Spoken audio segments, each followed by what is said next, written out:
இன்னைக்கு நம்ம சுத்து முறுக்கு செய்கிறோம். சுத்து முறுக்குக்கு இந்த பாருங்க, இந்த பாத்திரத்தில் 2 கிண்ணம் நான் பச்சரிசி மாவு அரைச்சி வறுத்து வச்சிருக்கிறேன். வறுத்து வச்ச மாவில் செய்யணும். இப்போ அதுலேயே எந்த அளவுக்கு எடுக்கிறோமோ அந்த அளவுக்கு 2 மடங்கு தண்ணி கொதிக்க வச்சுக்கலாம். பாருங்க, ரெண்டு இதுக்கு ஊற்றி வச்சுருக்கேன். இது 2 அளவுக்கு நான் மாவு அளந்து வச்சுருக்கிறேன். தண்ணி நல்லா கொதிக்கட்டும். தண்ணி நல்லா கொதிச்சிச்சு பாருங்க. இப்போ நம்ம நல்லா ஆஃப் பண்ணிக்கலாம். உப்பு போடுறோம். லைட்டாக மஞ்சள் தூள் போட்டுக்கலாம். மிளகாய் பொடி போட்டுக்கலாம். 2 சின்ன சீரகம் போட்டுக்கலாம்.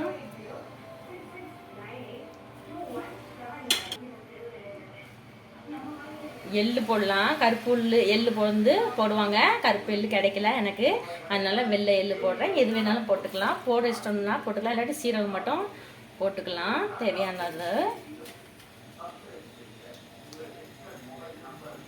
டால்டா போட்டுக்கலாம், இல்லைன்னா நெய் இருந்தால் நெய் ஊற்றிக்கோங்க கொஞ்சம்.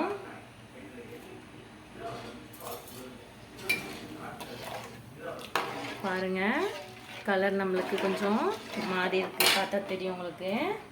இதில் அந்த கிண்ணத்தில் 2 நான் அளந்து வச்சிருக்கிறேன். தண்ணி ஊற்றின கிண்ணத்துக்கு இது நல்லா உள்ளே போட்டு நல்லா கிண்டணும். பச்சரிசி மாவை உள்ளே போட்டாச்சு பாருங்க. நல்லா சூடாக இருக்கும் போதே கிண்டிக்கலாம். அப்போ தான் அது கொஞ்சம் வெந்த பதத்துக்கு நமக்கு கிடைக்கும். தண்ணி கரெக்டாக இருக்குங்க, எச்சா ஊற்றிடாதீங்க. இது கொஞ்சம் லைட்டாக நம்ம கை சூடு பொறுக்கிற அளவுக்கு வச்சுட்டு நல்லா சப்பாத்தி பிணையிறமே பிணைஞ்சி நல்லா உருட்டலாம். இப்போ கொஞ்சம் ரொம்ப சூடாக இருக்குது, கொஞ்சம் லைட்டாக ஆறட்டும். பாருங்கள், நல்லா நம்ம பிணைஞ்சி வச்சுருக்குறோம். அந்த சூடு இது லைட்டு சூடில் இருக்குது. இப்போது கை கழுவிக்கலாம். இதில் கொஞ்சம் எண்ணெய் ஊற்றிருக்கிறேன் சப்பாத்தி. இல்லை பாருங்கள், ஒரு உருண்டை எப்படி எடுத்துக்கோங்க. எடுத்துட்டு நல்லா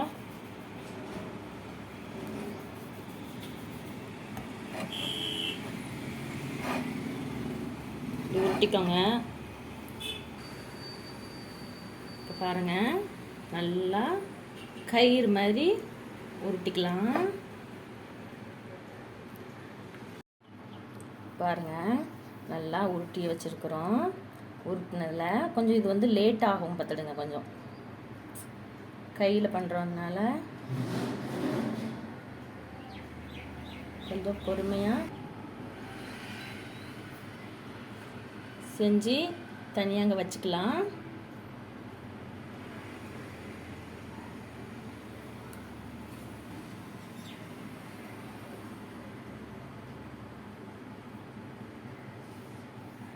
இப்படி சுற்றி வச்சுட்டு அதுக்கப்புறமா நம்ம போட்டுக்கலாம்.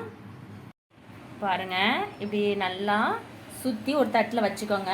வச்சுட்டு அதுக்கப்புறமா நம்ம எண்ணெயில் போட்டு பொரித்து எடுத்துக்கலாம்.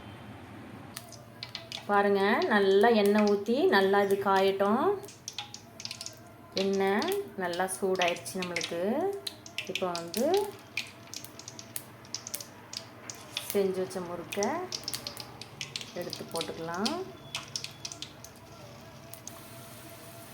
முறுக்கு உடனே கிண்டக்கூடாது, கிண்டுனா அது பிஞ்சிரும். கொஞ்சம் நல்லா வேகட்டும்.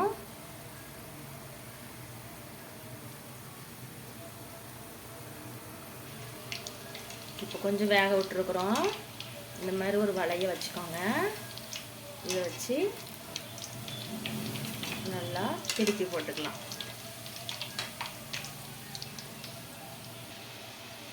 தீயை கொஞ்சம் கம்மியாக வச்சுக்கோங்க. ஜாஸ்தியாக இருந்தால் வெளியில் வெந்த மாதிரி தெரியும், உள்ளுக்குள்ளே வெந்திருக்காது.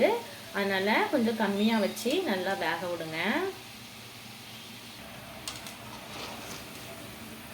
பாருங்கள், கலர் நம்மளுக்கு மாறிடுச்சு.